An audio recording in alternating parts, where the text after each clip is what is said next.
Just like all of you, I saw the headlines from the Wall Street Journal a couple of days ago that 1 million new car buyers have left the market entirely this decade, and it's possible they may never return. Before 2020, the annual new car sales figures for the United States was 17 million. And now we're looking at an average of 16 million, so we are losing a good chunk of buyers. Now, last year, we had 16.2 million new car sales, and this year, we're currently projected at 15.8, matching what we had in 2024 and 2023. Looking at the numbers over the past 4 years, this would tell us there's some stagnation. But with these headlines, though, content creators, car market experts on YouTube and social media are running with this. This is the collapse. This is the correction. Car prices will have to come down. People are not buying new cars anymore. Well, that's a bit overhyped because 16.2 million brand new vehicles sold isn't really a drastic drop from 17 million about 10 years ago. So what's really going on here with the numbers? And is this slight drop an indication of the economy, or is this going to be a correction solely for the industry and a problem the industry created for themselves? Well, all of this and more in today's video. Now, I want to start off with this 17 million new car mark that the Wall Street Journal has been pushing, saying we're not reaching 17 million ever again this decade, or it doesn't look that way. So I decided to take a deeper dive into this, and thankfully there are websites that give us a year-by-year breakdown as to what is going on in the industry, showing us the lows during the recession in 2008 and the highs of last decade. And I found some things that were really interesting in my opinion, just by the numbers. So last year, 16.2 million, and then that is a bit more compared to where we were in 2024 and 2023. 2022 was the lowest number of new car sales we had seen since the recession in 2008 at 13.7 million. But we got to get back to last decade because this seems to be the barometer. These are the years that set the bar very high. And from 2015 to 2018, 4 consecutive years we had of new car sales being over 17 million. Now, I was really curious about this because is that the norm?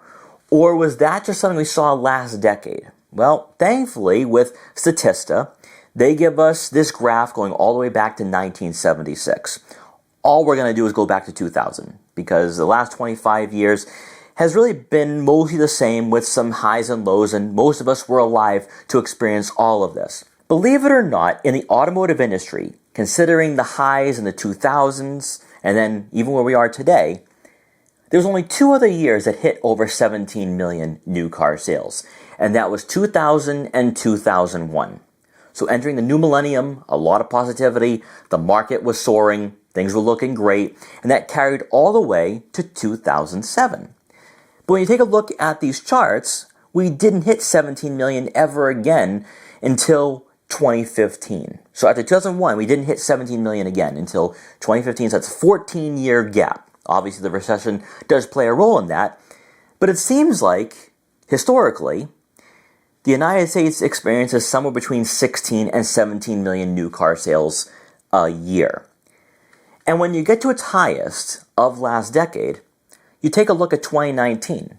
Now, okay, 16.9, technically, if you want to round up, it's 17 million, but that was a drop of about 500,000 people from 2016. So what was going on in 2019? Why did we see a drop there? You know, the question is, was that 4-year run a statistical anomaly?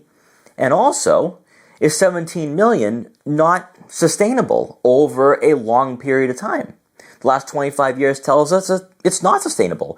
In fact, 16 to 16.8 seems to be the way to go here for the automotive industry. So what is the big concern? Why are we sitting here freaking out? Why is the automotive industry basically blinking now? They're flinching because they are going to have to make some changes.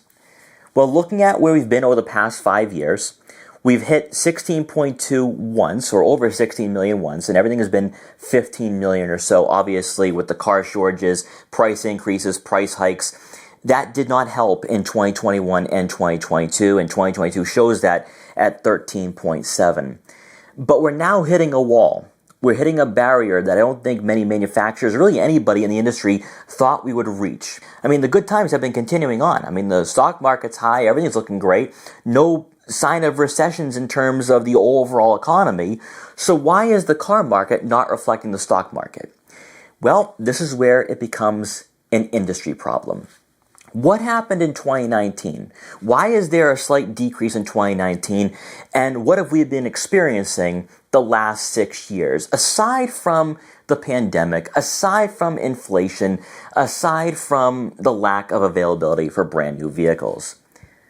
Well, where we are today is going to tell us exactly how this all began. So I want to dive into an article from CarBuzz. This is on Hyundai. And what's happening with Hyundai is happening across the industry.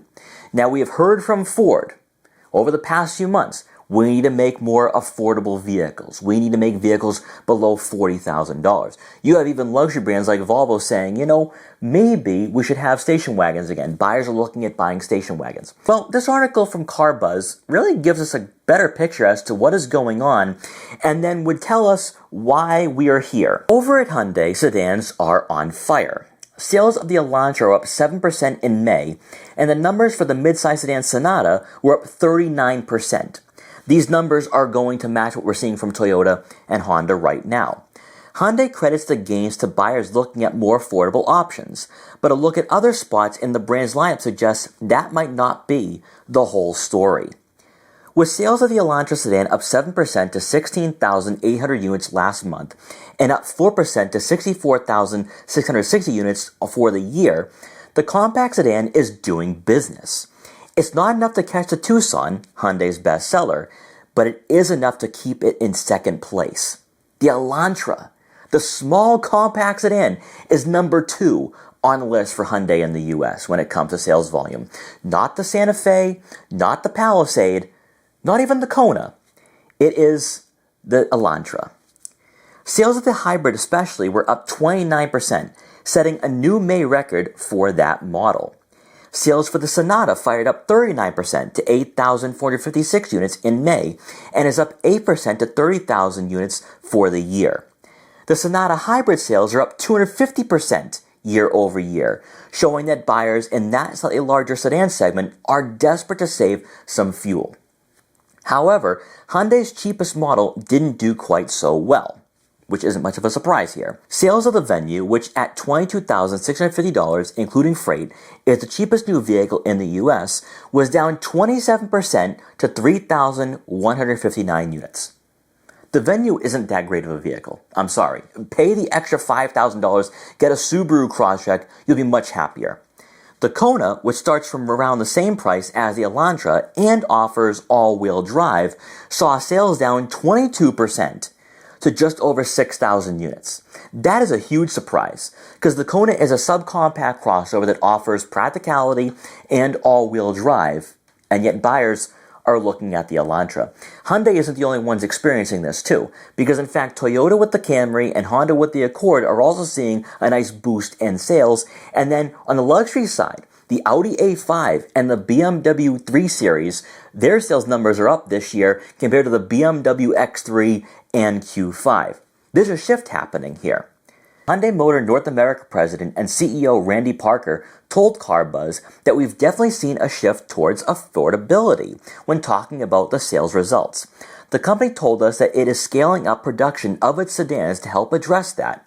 While sedans aren't the cheapest models in Hyundai's lineup, they are less expensive than SUVs of a similar size and spec. Parker said that the market remains resilient, with solid underlying demand even as consumers continue to navigate affordability pressures. Those affordability pressures include inflation in April that was the highest since May of 2023, as well as gas prices being up 50% higher than a year ago. So there's pressures forcing buyers into a whole new market that, as Americans, we've kind of shunned for the last 15 years. And this brings us back to where we are today. So the average brand new car price is $50,000. Why is that? Well, you could say, with the car shortages that happened in the early part of the decade, dealerships took advantage of it. We had price hikes, we had price increases, but it might be a bit more deeper than that, because Starting around 2018, we lose the Ford Focus, we lose the Ford Fiesta, we lose the Ford Fusion, the Ford Taurus, the Chevrolet Spark, the Chevrolet Cruze, the Chevrolet Malibu, and Impala. We have Subaru getting rid of the Legacy this decade. We have Volkswagen getting rid of the Passat, the Arteon, the Golf hatch. And here we are with a lack of affordable vehicles. We have a lack of variety. So all you really got right now, Honda Civic, Honda Accord, Hyundai Elantra, Hyundai Sonata, Toyota Corolla, Toyota Camry, and that's mostly it. That's mostly it. Also, not helping these averages either is that manufacturers have gone very top-heavy in their lineups. Everything now is crossover dominant or SUV dominant. What didn't exist in 2019? We didn't have the Kia Telluride. We didn't have the Hyundai Palisade. We didn't have the Toyota Grand Highlander or the Lexus TX. Everything's gone more upscale. We're seeing this even in luxury side.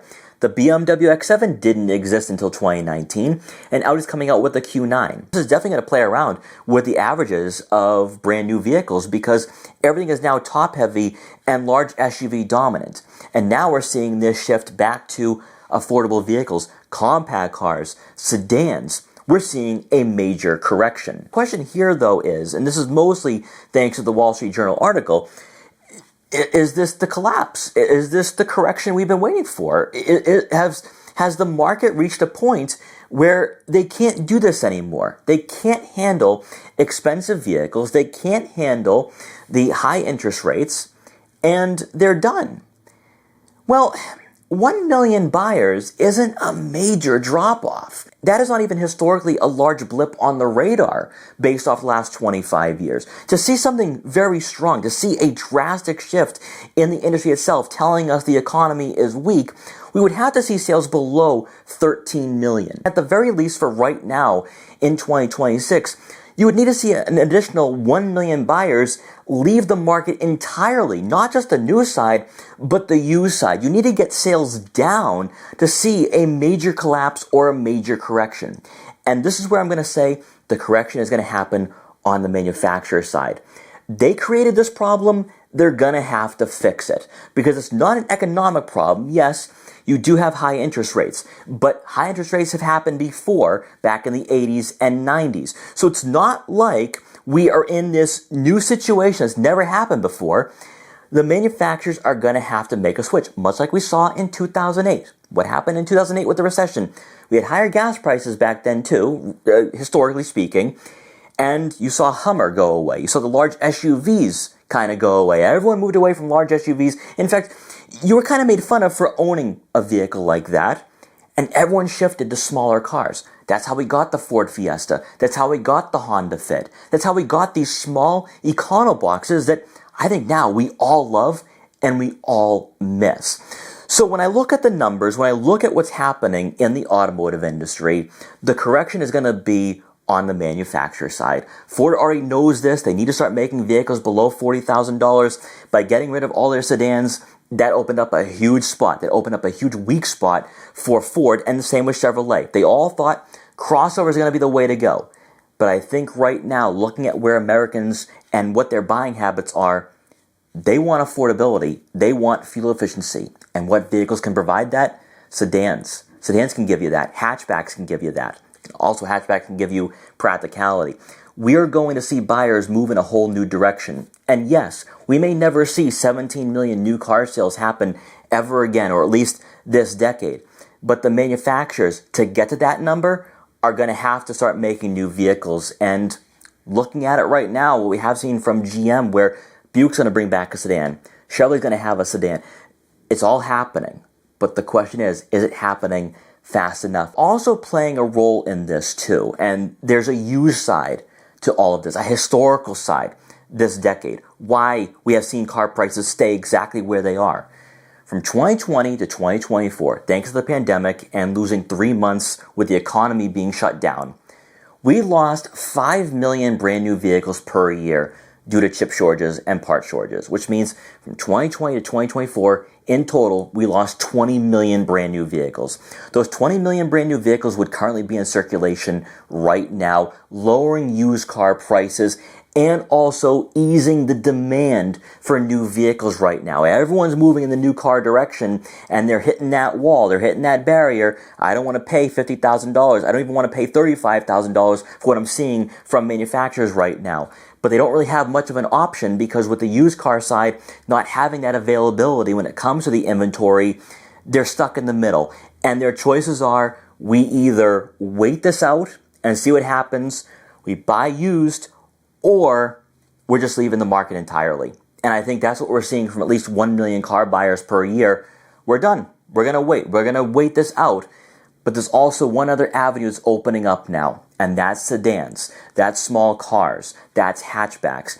And right now, almost halfway through the year, those numbers are getting bigger. That shift is becoming stronger. And now, looking at the buying habits and the patterns here, we're not going to be losing a major portion of the buying market. They're just going to change what they're purchasing. And now it's up to the manufacturers to provide those vehicles so those buyers come back into the segment and they purchase cars once again. But until we get to that point, we're going to see stagnation until the manufacturers decide, you know what, we want to see some growth, we want to see our buyers come back, we got to make vehicles that they actually want.